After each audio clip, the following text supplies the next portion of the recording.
Hello dear student, myself Dr. Rajendra Kumar, lecturer Mechanical Engineering Department from Government Polytechnic Janset Muzaffarnagar.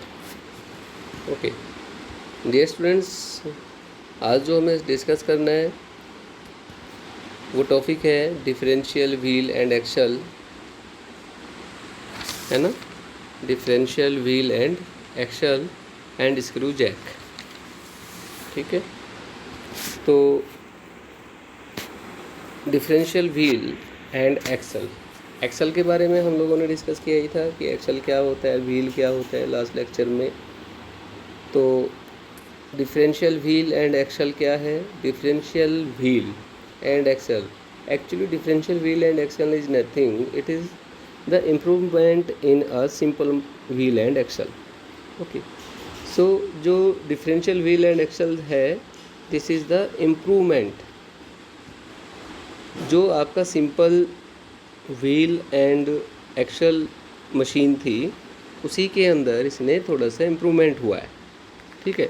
तो क्या improvement हुआ है वो हम इस लेक्चर के अंदर डिस्कस करेंगे कि क्या इसमें इम्प्रूवमेंट हुआ है। तो जो सिंपल व्हील एंड एक्सल था, वैसे ही आपके पास डिफरेंशियल व्हील एंड एक्सल है, केवल इसमें अंतर है कि क्या अंतर है ये हमें इसके अंदर पढ़ना है, ठीक है। और अंतर होते हुए क्या करना है कि इसका हमें वेलोसिटी रेशियो भी फाइंड आउट करना है। तो अब देखिएगा, आप डायग्राम आपके पास में है। तो this is a simple machine is an improved form of simple wheel and axle. This machine consists of two axle B and C of different diameter and wheel A. There is a difference. What is the difference? कि जो simple wheel and axle है, उस machine में हमारे पास एक wheel था और एक एक्सल था। इस मशीन के अंदर क्या हुआ है कि उसी में थोड़ा सा इम्प्रूवमेंट कर दिया है कि इसमें दो एक्सल लगा दिए हैं, ठीक है। दो एक्सल लगाए गए हैं, उन दोनों एक्सल्स के ऊपर रस्सी लगाई गई है ना, स्ट्रिंग लगाई गई है, रोप वाउंड अप किया गया है, और एक इसमें व्हील है, ठीक है। तो जो पिक्चर के अंदर हम देख रहे हैं कि बेसिकली अगर कोई डिफरेंस क्रिएट करे कि what is the difference between differential wheel and axle and what is the difference between wheel, simple wheel and axle, and differential wheel and axle. So this is the difference, that this machine has two axle, okay, but in simple machine, simple wheel and axle, there is one axle and one wheel, and in differential wheel and axle there is two axle and one wheel, okay. So अब आप इसके अंदर देखें कि जो figure है, figure को आप देखिएगा, फिगर में दो एक्सल दिया हुआ है जिसका बी है और दूसरा सी है, ठीक है। एक शाफ्ट है, शाफ्ट किस पे लगा हुआ है? बेयरिंग के ऊपर लगा हुआ है। बेयरिंग के बारे में हमने डिस्कस किया था कि बेयरिंग एक एलिमेंट है जो शाफ्ट को सपोर्ट करता है, ठीक है, to reduce the friction, okay. तो जो एक्सल है, एक्सल में देख रहे हैं कि जो स्मॉलर एक्सल है उसका स्मॉल डायमीटर D2 है, और जो बिग एक्सल है जिसको B से डिनोट किया गया है उसका डायमीटर D1 है, ठीक है। जो व्हील है, व्हील का डायमीटर कैपिटल D है।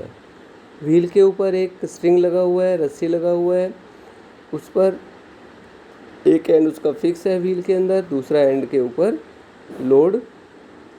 एफर्ट P लगा हुआ है, फोर्स P लगा हुआ है। दूसरा जो दो एक्सल है, दोनों एक्सल पर क्या लगा हुआ है? दोनों एक्सल के ऊपर क्या लगा है? लोड लगा है, ठीक है। और जो स्ट्रिंग है, स्ट्रिंग का एक एंड स्मॉल एक्सल के अंदर फिक्स कर दिया गया है और दूसरा एंड उसके ऊपर बिग एक्सल के ऊपर फिक्स कर दिया गया है, उसके ऊपर राउंड अप करके फिक्स कर दिया गया है, ठीक है। और जो स्ट्रिंग है, कहीं उसके बीच में एक पुली लगाई गई है जिसके ऊपर लोड लगा है, ठीक है, लोड लगाया हुआ है। तो अब आप इसके बारे में देखें तो जो आपके पास व्हील एंड एक्सल है, डिफरेंशियल व्हील एंड एक्सल है, इसमें आप देखें कि व्हील एंड एक्सल आर की टू द सेम शाफ्ट के ऊपर लगे हुए हैं, व्हील भी और एक्सल भी। जैसे simple machine simple wheel and axle में था, वैसे ही इसमें भी है कि जो व्हील एंड एक्सल है दोनों किसी एक ही शाफ्ट के ऊपर लगे हुए हैं, ठीक है। और इसमें दो रस्सी हैं, दो स्ट्रिंग है, रोप्स हैं, are taken for this machine in which one string is wound round of wheel to carry effort, है ना। एक किसके ऊपर लगी हुई है, व्हील के ऊपर लगी हुई है, जिस पर फोर्स लगा हुआ है, जो किसी फोर्स को कैरी कर रही है, ठीक है। Other string is wound round the axle B further pass round of the movable pulley carrying the load and then it is wound round to the axle C, ठीक है। तो यही डिस्कस हुआ है कि जो आपकी दो रस्सी इसके अंदर दिया हुआ है, तो एक रस्सी तो आपकी जो एक रोप है वो तो आपका व्हील के ऊपर लगा हुआ है, और दूसरी रस्सी आपकी दोनों एक्सल के ऊपर वाउंड अप है। तो इनके बीच में कहीं हमने एक पुली लगाई हुई है जिसके ऊपर लोड लगा हुआ है, ठीक है। तो जो डायरेक्शंस ऑफ द वाइंडिंग है, डायरेक्शन ऑफ द वाउंडिंग है, that is in opposite direction, है ना। तो जो direction of the wounding of the string round the wheel A and axle C is the same direction, and the direction of the winding of string round up B is opposite to that A and C, ठीक है। तो आप देख रहे हैं कि जो direction है व्हील पर जो लिफ्टा हुआ है रस्सी और जो सी के ऊपर लिफ्टी हुई है रस्सी, उन दोनों की डायरेक्शन सेम है ना। और जो एक्सल बी है उसके ऊपर जो रस्सी लिफ्टा हुआ है वो है ऑपोजिट डायरेक्शन में, ठीक है। बिकॉज जैसे ही लोड लिफ्ट होगा तो एफर्ट नीचे की तरफ चलेगा, है ना। और जो एक्सल है सी वो उसी डायरेक्शन में मूवमेंट करेगा जिस डायरेक्शन में व्हील मूव कर रहा है, या लोड जो एफर्ट है वो मूव कर रहा है, ठीक है। और जो एक्सल बी है, बी आपका अप चलेगा ऊपर की, बिकॉज जो स्ट्रिंग है, जो रोप है, वो अपोजिट डायरेक्शन में इसके ऊपर लगा हुआ है, ठीक है। तो जो एफर्ट है जैसे ही मूवमेंट डाउनवर्ड करता है तो जो लोड है वो अपवर्ड डायरेक्शन में मूव करेगा, ठीक है। तो this is a differential wheel and axle. अब let us, there is a diameter, capital D is diameter of wheel A and D1 is diameter of axle, which axle? B axle, and D2 is diameter of small axle, which is C, and capital W is a load which to be lifted, ठीक है। जिसको हमें lift कराना है वो load है आपके पास capital W, and capital P is effort applied to lift the load. ये एफर्ट है जो उस लोड को लिफ्ट करेगा, ठीक है। तो हमें क्या फाइंड आउट करना है? हमें फाइंड आउट करना है वेलोसिटी रेशियो। तो वेलोसिटी रेशियो कैसे फाइंड करेंगे? तो हम देखें, we know that the distance moved by the effort is one revolution of effort wheel। तो जैसे लास्ट जो हमारे पास सिंपल व्हील एंड एक्सल था उसमें हमने क्या फाइंड आउट किया था? सरकमफेरेंस फाइंड किया था। तो जो सरकमफेरेंस था व्हील का वो था 1 रिवोल्यूशन ऑफ स्ट्रिंग। तो 1 revolution of string is equal to pi D, capital pi D, ठीक है, कैपिटल डी। तो pi D is the circumference, और we can say there is a 1 revolution of effort wheel, ठीक है। सो effort ने कितना distance travel किया है, पाई डी ट्रेवल किया है, बिकॉज एफर्ट किसके ऊपर लगा हुआ है, एफर्ट आपका व्हील के ऊपर लगा हुआ है, और व्हील का 1 revolution is equal to pi D. ठीक है। लेंथ ऑफ द स्प्रिंग और rope which will be bound on the B in 1 revolution is equal to pi D1।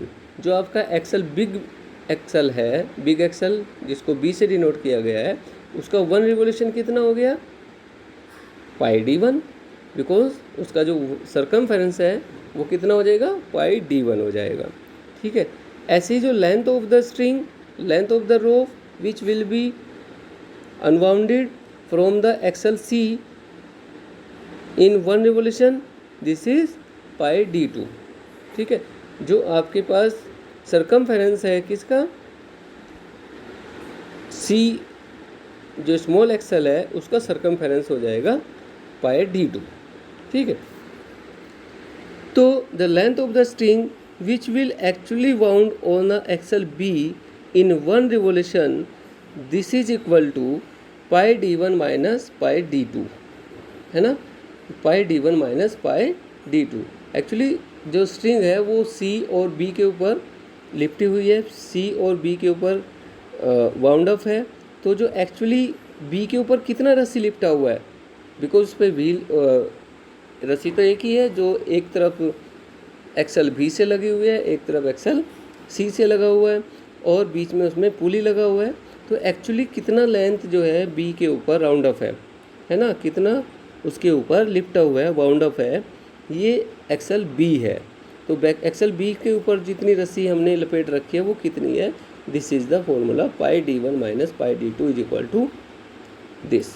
Okay, so pi हमने कॉमन ले लिया यहाँ से, तो पाई को कॉमन लेने से क्या हुआ, pi D1 minus D2। Okay, this is the distance, actually distance. तो the distance moved by the load is equal to, by the load, distance moved by the load, load ने कितना डिस्टेंस ट्रेवल किया, लोड ने distance travel किया है pi D1 minus pi D2 upon 2, जितना भी उसके ऊपर लोड ने डिस्टेंस मूव किया है। तो कितना डिस्टेंस मूव किया है, pi D1 minus pi D2 upon 2, half. Okay, so यहाँ पर देखेंगे कि पाई अपॉन 2 हमने कॉमन ले लिए, तो pi upon 2 bracket D1 minus D2। We know that the relation of velocity ratio and distance travel by effort and load, then VR is equal to distance moved by the effort upon distance moved by the load. This is the formula of velocity ratio. Then the distance traveled by the effort is pi d, capital D है ना, तो effort चूँकि wheel का circumference आएगा, तो this is pi d, and distance moved by the load is pi D1 minus pi D2 upon 2। तो through the calculation VR is equal to 2D upon D1 minus D2, because pi से pi cancel out हो जाएगा, तो formula आ जाएगा VR is equal to 2D upon D1 minus D2। Okay, here ये जो D1 minus D2 है ये कैपिटल नहीं है, ये स्मॉल है, D1 minus D2, small D1 minus D2। ठीक है, ये गलती से इसमें लिखा गया हुआ है।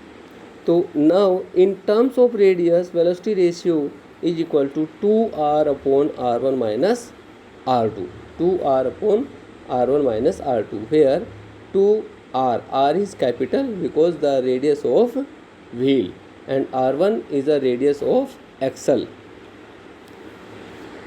B, and R2 is radius of axle C. So 2R upon R1 minus R2, where R is equal to, capital R is equal to D upon 2. We know the universal formula that radius is half of diameter, and R1, small r1 is equal to D1 upon D2, and R2 is equal to d2/2. Okay, so ये इस फॉर्मूले के अंदर देख लीजिएगा कि VR is equal to 2D, capital D है, और नीचे small d1 minus small d2 है, ये मिस प्रिंट है. Okay, next is screw jack. Screw jack is also a simple machine which is used to lift the load. Okay, screw jack क्या है? Screw jack एक simple machine है जो load को lift कराने के लिए यूज़ की जाती है. स्क्रू जैक का जो बेसिक एग्जांपल है वो है कि जैसे हम किसी गाड़ी को ऊपर उठाना है, गाड़ी में पंचर लगवाना है, या फिर और किसी लोड को लिफ्ट कराना है, तो वो थ्रू स्क्रू जैक किया जाता है. ठीक है, तो स्क्रू जैक की जो बेसिक डेफिनेशन है, this is the screw jack is a device for lifting heavy loads by applying comparatively smaller effort at its handle. है ना, इसके हैंडल, स्पिंडल के ऊपर या हैंडल के ऊपर अगर हम एक स्मॉल एफर्ट लगाएंगे तो उससे ज़्यादा से ज़्यादा लोड लिफ्ट कराना किसके थ्रू होता है? स्क्रू जैक के थ्रू होता है. तो it is very simple machine to lift heavy loads by applying the small effort. Okay, it is used in motor car workshop to lift the axle for changing the wheel, है ना. Okay, so there is a type of screw jack. Basically screw jacks are two type. One is simple screw jack and second is differential screw jack. ठीक है, दो तरह का screw Jack होता है, एक सिंपल स्क्रू जैक और दूसरा होता है डिफरेंशियल स्क्रू जैक.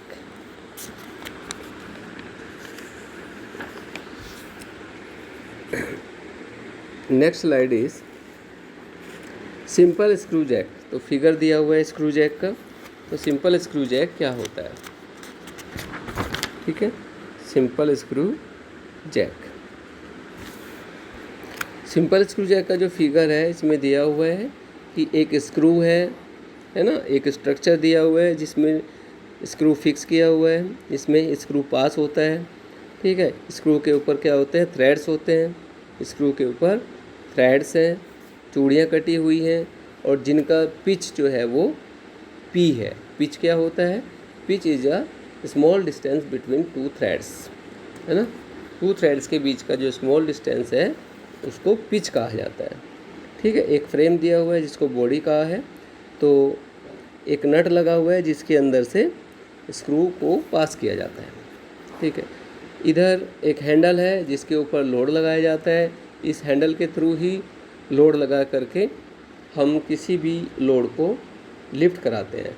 इस हैंडल के थ्रू ही एफर्ट पी लगा करके, फोर्स लगा करके किसी भी लोड को लिफ्ट कराया जाता है. ठीक है, तो हैंडल के ऊपर फोर्स लगाया जाता है, लोड नहीं.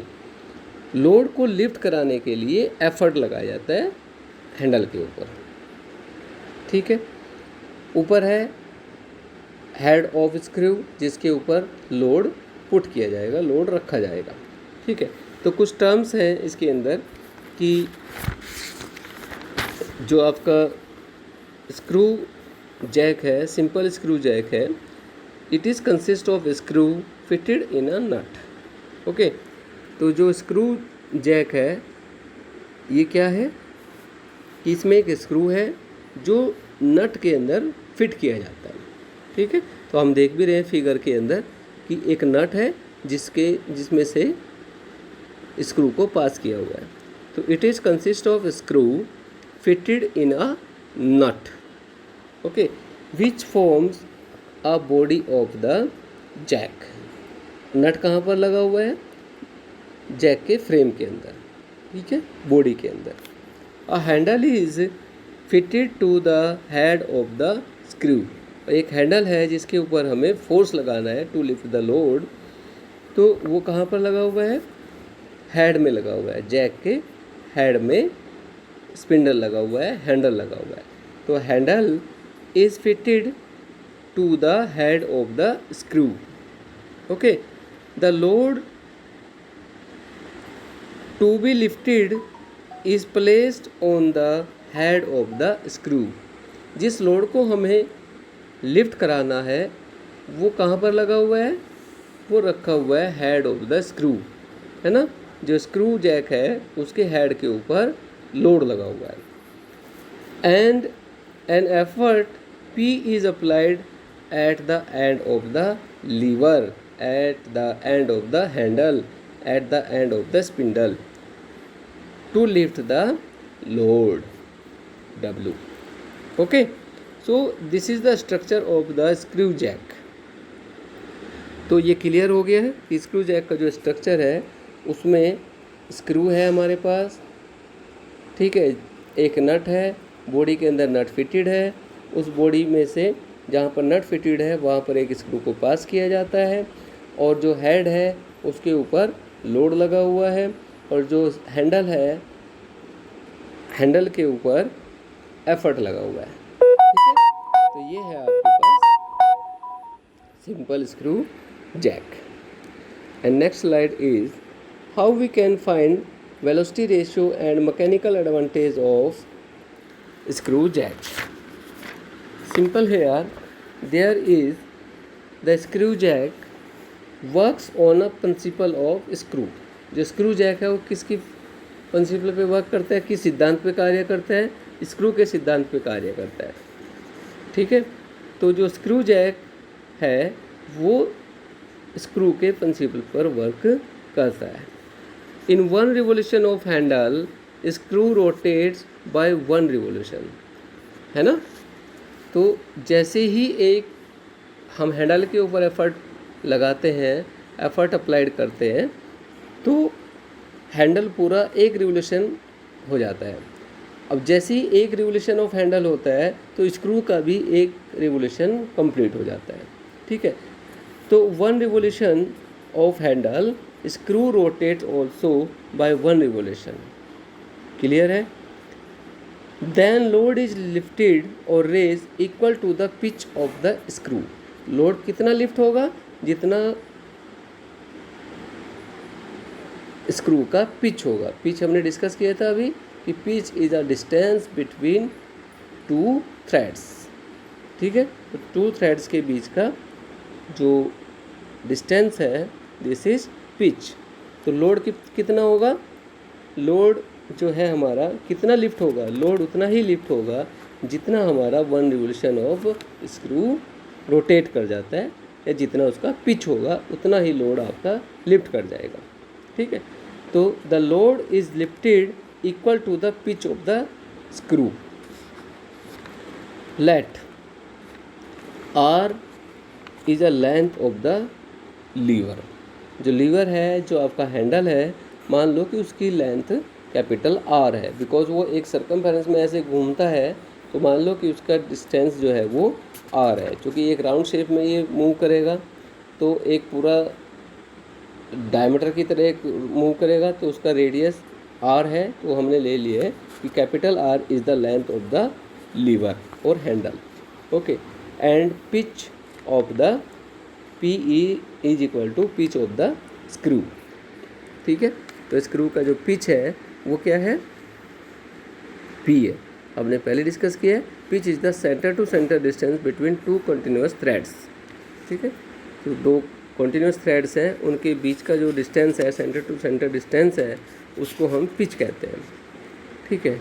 तो in a one revolution of screw the distance moved by effort is equal to 2 pi R या पाई D, है ना। बिकॉज जो हैंडल है वो एक, जब हम घुमाएंगे उसको तो एक व्हील की तरह घूमेगा। तो जो उसका डायमीटर व्हील का हमने लिया था पीछे कैपिटल D, तो अगर हम उसका रेडियस निकालेंगे तो कैपिटल R होगा। तो सेम है कि जो स्क्रू है वन रोटेशन के लिए the distance moved by the effort. Effort कहाँ लगा हुआ है, एफर्ट हमारा लगा है हैंडल के ऊपर। तो हैंडल ने कितना रोटेट करेगा, हैंडल रोटेट करेगा एक सर्कमफेरेंस में। तो this is the distance moved by the effort is equal to 2 pi R capital R, and the distance moved by the load is equal to pitch, है ना। तो जितना लोड लिफ्ट करेगा कितना करेगा, जितना उसका पिच होगा। तो pitch is P. So the velocity ratio will be equal to distance moved by the effort upon distance moved by the load. Okay, so the distance moved by the effort is equal to 2 pi r and distance moved by the load is equal to p. So VR is equal to 2 pi r upon p, where p is pitch. Okay, this is formula for actual machine. Now if we want to find out the velocity ratio for ideal machine, then it is ma is equal to V R. क्योंकि velocity ratio इसमें जो ideal machine होती है, ideal machine के बारे में हम लोगों ने डिस्कस किया था कि जो आइडियल मशीन है, आइडियल मशीन एक ऐसी मशीन होती है जिसके अंदर कोई किसी भी तरह का फ्रिक्शन नहीं होता है। There is no friction in this machine, this machine is known as ideal machine. तो आइडियल मशीन के अंदर हम लोगों ने जो फर्स्ट लेक्चर था उसके अंदर डिस्कस किया था कि mechanical advantage is equal to velocity ratio for the ideal machine.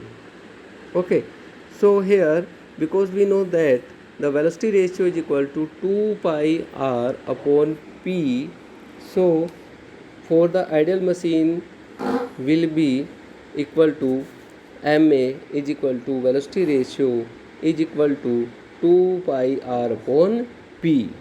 Okay, so this is the formula to find out the velocity ratio for screw jack machine.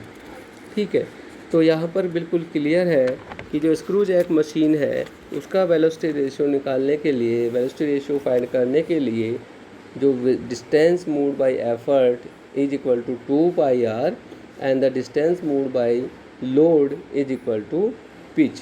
तो डियर स्टूडेंट्स, ये ध्यान रखना है कि जो डिस्टेंस मूव्ड बाय लोड है वो उतना ही होगा जितना स्क्रू की जो थ्रेड्स है, जो सक्सेसिव थ्रेड्स हैं, उनका जो सेंटर डिस्टेंस है वो है पिच। तो जितना भी स्क्रू का पिच होगा उतना ही लोड आपका डिस्टेंस से ट्रैवल करेगा। ठीक है, इसमें कन्फ्यूजन ना करें कि डिस्टेंस कितना मूव होगा, डिस्टेंस उतना ही मूव होगा जितना उसका पिच होगा। ठीक है, जितना स्क्रू का पिच होगा। तो दोबारा से देखिएगा कि velocity ratio is equal to 2 pi R upon P. Okay, तो डियर स्टूडेंट्स, इस स्लाइड्स के अंदर, इस लेक्चर के अंदर इतना ही। और आपसे मैं दोबारा रिक्वेस्ट करूँगा कि आप सभी बच्चे जो है स्क्रू जैक के नोट्स तैयार कर लें, स्लाइड्स को तैयार कर लें और अपने नोट्स तैयार करके उसको लर्न करें, है ना। और इससे रिलेटेड कुछ प्रॉब्लम्स होंगी, कुछ क्वेश्चंस होंगे, हम नेक्स्ट लेक्चर के अंदर डिस्कस करेंगे। तो आप ये सारे फॉर्मूले याद कर लें। ठीक है, थैंक यू।